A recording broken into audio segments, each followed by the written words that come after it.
Najvyšší súd dnes definitívne uzavrel vraždu Miroslava Stojku spred 10 rokov. Údajného člena gangu Kolárikovcov Roberta Ficua poslal za jeho smrť na 10 rokov do basy. Tajne pomáhal aj cezo mňa do cigánskych táborov, ošatenie alebo nejakú strávu.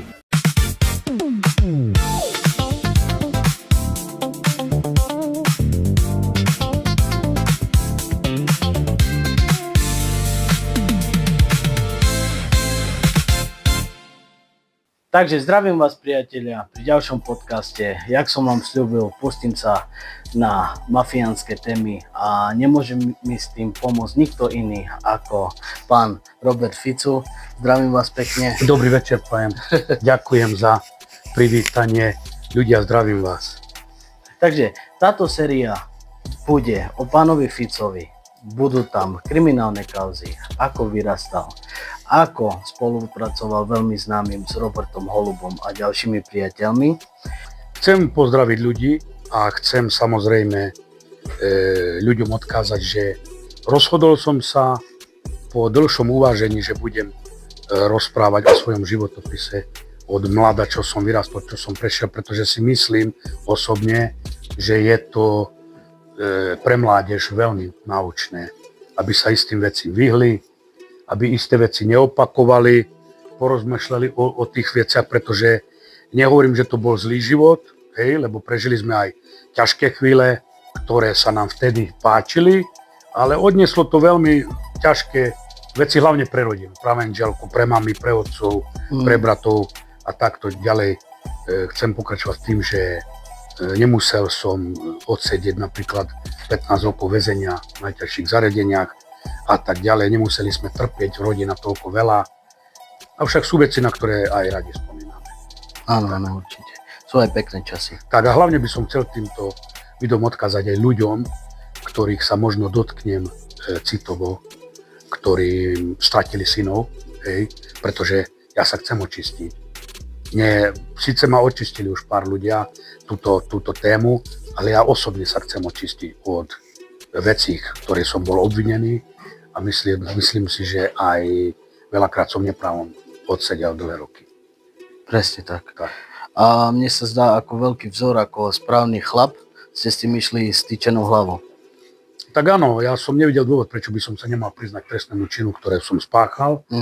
Postavil som sa k tomu, si myslím, že dosť férovo, pretože mal som príležitosti veľa utiec z republiky a vyhýbať sa, ale povedal som si, spravil som trestnú činnosť, tak som sa priznal a prišiel som do dosť ťažkých zariadení odsedieť to. Odsedel som si čestne, neschovával som sa a je mi ľúto, čo sa stalo, je mi ľúto pozostalých, hlavne, pretože uvedomujem si, čo to je, stratiť ľudí, ale zase si aj naopak musia uvedomiť aj oni, že neboli svätí tí chlapci, ktorí už nie sú pominuli a bolo viackrát im odkázané, signály dané, nech sa stiahnu, napriek tomu robili veci, ktoré nemali. Proste takú dobu sme žili, 90 roky boli taká doba, žili sme také boli vojny. Aby ste si nemysleli, že pán Fico bol jediný, ktorý mohol ísť takou cestou. Každý, kto bol v tej dobe, musel vedieť zarobiť, musel vedieť sa obliecť a najesť, hej? Aby bol nejaký frajer.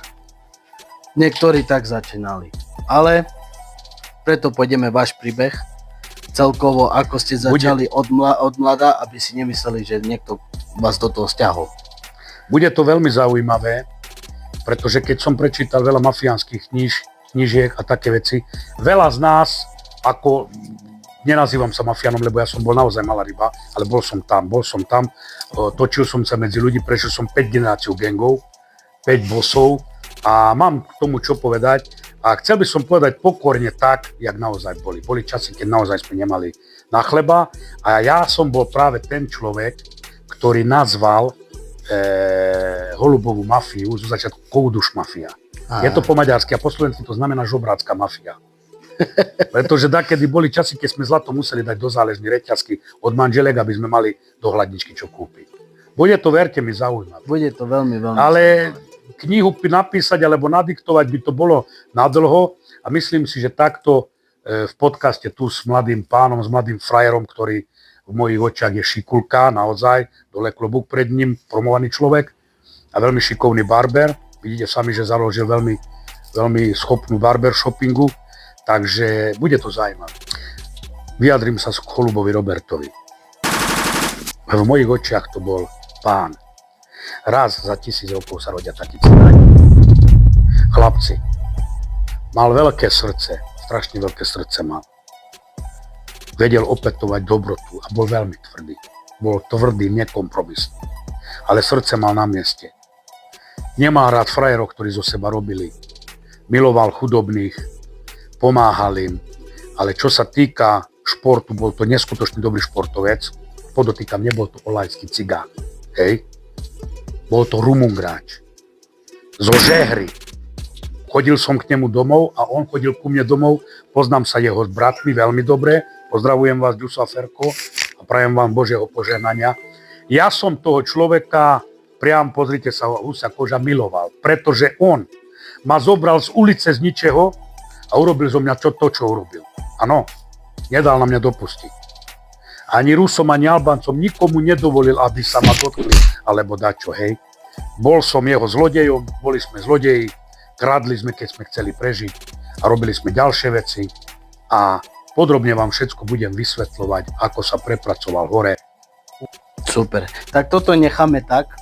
Ľudia, chcel by som, aby ste tu nadali odber pánovi Ficovi na TikTok, na Facebook, mne, na náš YouTube kanál Janovič Podcast, kde uvidíte ďalšie super 3 série o histórii tohto môjho brata. Prajem vám Božieho požehnania.